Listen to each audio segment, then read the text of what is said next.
नमस्कार दोस्तों, स्वागत है आपका। और आज हम बात करेंगे एक ऐसी किताब के बारे में जिसने दुनिया भर के लोगों के दिलों और दिमाग पर एक गहरा असर छोड़ा है। बुक है ऑटोबायोग्राफी ऑफ अ योगी, एक योगी की आत्मकथा जो स्वामी परमहंस योगानंद ने लिखी है। यह किताब एक जीवनी नहीं बल्कि एक आध्यात्मिक यात्रा है जो हमें योग, ध्यान और जिंदगी के गहरे रहस्यों के करीब लेके जाती है, उनको समझाती है।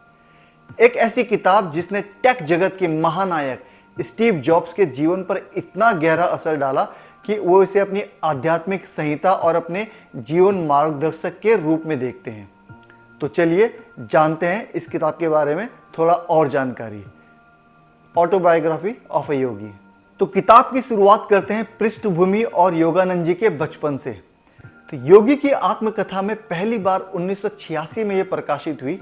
इसके लेखक परमहंस योगानंद जी थे, जो कि एक बहुत बड़े संत थे जिन्होंने भारतीय आध्यात्मिकता को विश्व स्तर पर पहुंचाया। उनका जन्म 5 जनवरी 1893 को उत्तर प्रदेश के गोरखपुर में हुआ था और उनके असली नाम मुकुंद लाल घोष था। एक बहुत ही मध्यम वर्गीय परिवार से थे, बंगाली परिवार से ताल्लुक रखते थे। पिता रेलवे में एक उच्च अधिकारी थे तो माता घरेलू कार्य करती थी और एक धार्मिक महिला थी। मुकुंद जी का बचपन सामान्य बच्चों से थोड़ा सा अलग था।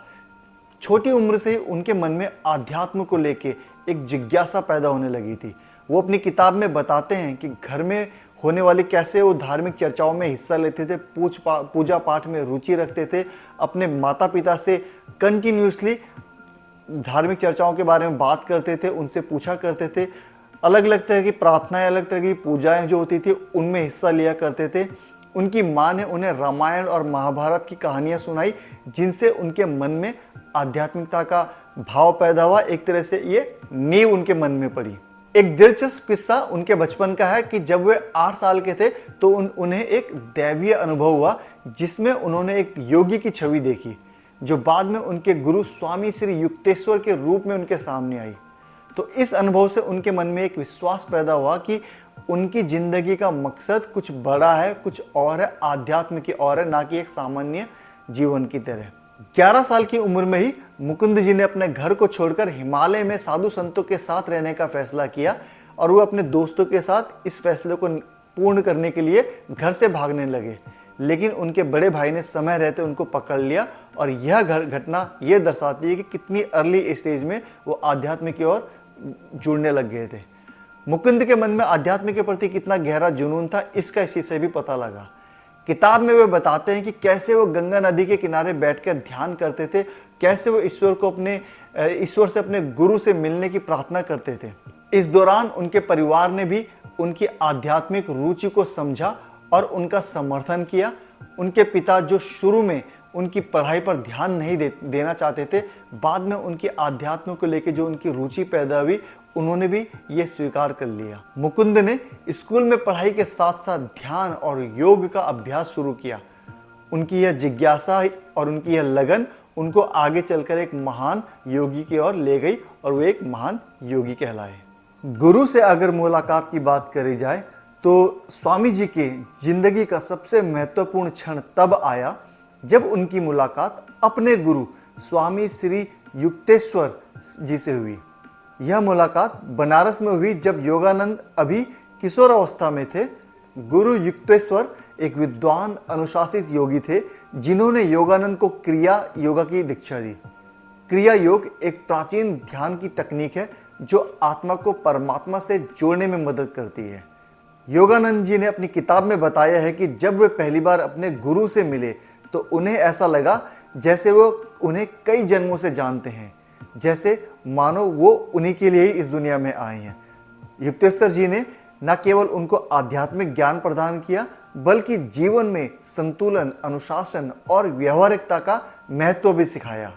उन्होंने योगानंद जी को समझाया कि एक सच्चा योगी वह है जो दुनिया में रहकर भी अपने आध्यात्मिक साधना को बनाए रखता है। इस गुरु शिष्य संबंध ने योगानंद जी की जिंदगी में एक नया आयाम पैदा किया और एक जिंदगी की नई शुरुआत पैदा करी। अगर क्रिया योग और उनकी भारत में यात्राओं के बारे में अगर जाना जाए तो गुरुजी ने अपनी किताब में इस बारे में वर्णन किया है। गुरुजी ने बताया है कि भारत में कई महान संतों और योगियों से उनकी मुलाकात हुई, जिनका उन्होंने अपनी इस किताब में वर्णन किया है।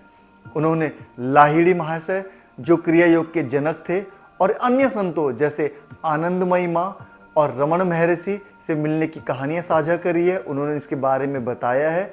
इन मुलाकातों ने उनके आध्यात्मिक विश्वास को कैसे और मजबूत किया, उन्होंने इस किताब में उसके बारे में भी बताया है। अध्यात्म से कैसे वो अपने जीवन को चेंज कर पाए, उसके बारे में बताया है।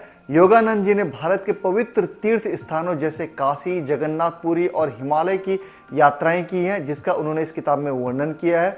उन यात्राओं में उन्होंने कई चमत्कारों, कई अनुभवों का जिक्र किया है जो उन्होंने वहाँ महसूस करे, जो उन्होंने देखे, जैसे कि संतों के साथ टेलीपैथी और देवी शक्तियों का अनुभव। ये कहानियाँ पाठकों को यह दिखाती है कि आध्यात्मिकता केवल किताबों तक ही सीमित नहीं है, बल्कि इसका जीवंत में एक अनुभव है। इसको जिया जा सकता है अगर आप आध्यात्म की ओर सही रूप से आगे बढ़ रहे हो। गुरुजी की अगर वेस्टर्न देशों की, पश्चिम देशों की यात्रा और योग के प्रसार के बारे में अगर बात करी जाए तो 1920 में परमहंस योगानंद को एक दैवीय प्रेरणा मिली कि उन्हें पश्चिम देशों में भारतीय दर्शन और योग का प्रचार प्रसार करना चाहिए। इस प्रेरणा के बाद वे अमेरिका रवाना हुए। उस समय पश्चिमी दुनिया में योग और ध्यान के बारे में बहुत कम लोगों को जानकारी, बहुत कम लोग इसको जानते थे। योगानंद जी ने इस चुनौती को स्वीकार किया और भारतीय आध्यात्मिकता को एक नए दर्शक वर्ग तक पहुंचाने का संकल्प किया। अमेरिका में पहला कदम योगानंद जी ने 1920 में बोस्टन में रखा, जहां उन्होंने international Congress of religious liberals में बोलने का अवसर मिला। उनकी पहली स्पीच, जिसका शीर्षक था द साइंस ऑफ रिलीजन, ने वहां मौजूद लोगों को मंत्रमुग्ध कर दिया। उन्होंने सरल लेकिन गहरे शब्दों में बताया कि कैसे योग और ध्यान के जरिए मनुष्य अपने शरीर के भीतर शांति और ईश्वर से जुड़ सकता है। इस स्पीच ने पश्चिम लोगों में भारतीय आध्यात्मिकता के प्रति जिज्ञासा जगाई और योग और अध्यात्म के प्रति उनको प्रेरित किया। अमेरिका में अपने विचारों को और व्यापक रूप से फैलाने के लिए योगानंद जी ने 1920 में ही सेल्फ रियलाइजेशन फेलोशिप SRF की स्थापना की। इसका मुख्यालय लॉस एंजलिस कैलिफोर्निया में बनाया गया। SRF का उद्देश्य था क्रिया योग की शिक्षा को दुनिया भर में फैलाना और लोगों को आत्म साक्षात्कार की ओर लेके जाना। योगानंद ने अपने व्याख्यानों, लेखों और व्यक्तिगत मार्गदर्शन के जरिए हजारों लोगों को क्रिया योग की दीक्षा दी, हजारों लोगों को क्रिया योग के बारे में बताया। उन्होंने अपनी शिक्षाओं को इस तरह से प्रस्तुत किया कि वे पश्चिमी लोगों की वैज्ञानिक सोच और तार्किक दृष्टिकोण के साथ तालमेल बिठा सकें। उन्होंने योग को एक ऐसी वैज्ञानिक प्रक्रिया के रूप में पेश किया जो मन और शरीर को संतुलित करती है। इससे पश्चिमी लोग जो पहले योग को रहस्यमय या जादुई तरीके से समझते थे, इसे समझने लगे और इसको अपनाने लगे। योगानंद जी की शिक्षाओं ने न केवल आम लोगों को बल्कि कई बड़ी बड़ी मशहूर हस्तियों को भी प्रभावित किया। स्टीव जॉब्स, एप्पल के सह संस्थापक, योगी की आत्मकथा के बहुत बड़े प्रशंसक रहे हैं। उन्होंने इस किताब को अपनी जिंदगी का एक महत्वपूर्ण हिस्सा माना है और अपनी मृत्यु से पहले इसे अपने कुछ खास दोस्तों को उपहार में दिया है। इसी तरह से बीटल्स के गायक जॉर्ज हैरिसन भी योगानंद जी के विचारों से बहुत प्रभावित थे। उन्होंने भारतीय आध्यात्मिकता को अपनी संगीतमय यात्रा में भी शामिल किया है। योगानंद जी ने अपने व्याख्यानों में पश्चिमी और पूर्वी दर्शन को जोड़ा, जिससे उनकी बातें हर धर्म, हर संस्कृति के लोगों को छू गई और वो उनके साथ हो लिए। उन्होंने यह सिखाया कि सभी धर्मों का मूल उद्देश्य एक ही है, मनुष्य को अपनी आत्मा के साथ जोड़ना, मनुष्य को अपनी आत्मा के साथ जुड़े रहना। पश्चिम में योग का प्रसार करना आसान नहीं था। उस समय कई लोग भारतीय संस्कृति को अंधविश्वास से जोड़कर देखते थे। योगानंद जी को कई बार संदेह और आलोचना का सामना करना पड़ा, लेकिन उनकी दृढ़ता और उनकी सच्चाई ने लोगों का दिल जीत लिया। वे अपने श्रोताओं से खुले मन से, खुले प्रेम भाव से के साथ मिलते थे, उनसे बातचीत करते थे, जिससे उनके शिक्षाएं धीरे धीरे स्वीकार की जाने लगी और उनको अपनाया जाने लगा। उन्होंने पूरे अमेरिका और यूरोप में व्याख्यान दिए, किताबें लिखी और ध्यान का केंद्र स्थापित किया। जगह जगह उन्होंने योग और ध्यान के केंद्र स्थापित किए। उनकी सबसे बड़ी उपलब्धि थी योगी की आत्मकथा का प्रकाशन। ये जो बुक है जिसने उनकी शिक्षाओं को लाखों लोगों तक पहुंचाया। यह किताब आज भी योग और ध्यान के क्षेत्र में एक मील का पत्थर मानी जाती है। योगी की आत्मकथा सिर्फ एक किताब नहीं है, यह एक आंदोलन है। इस किताब ने लाखों लोगों को ध्यान, योग और आत्म साक्षात्कार की ओर प्रेरित किया है। स्टीव जॉब्स ने तो इसे इतना पसंद किया है कि उन्होंने अपनी मृत्यु से पहले इसे अपने दोस्तों को उपहार के रूप में दिया। और यह किताब आज भी उतनी ही प्रासंगिक, आज भी उतनी ही प्रचलित है जितनी कि सन 1946 में जब इसका प्रकाशन हुआ था उस समय थी। योगानंद जी की शिक्षाएं हमें यह सिखाती हैं कि सच्ची खुशी बाहर की चीजों में नहीं बल्कि हमारे अंदर छिपी है।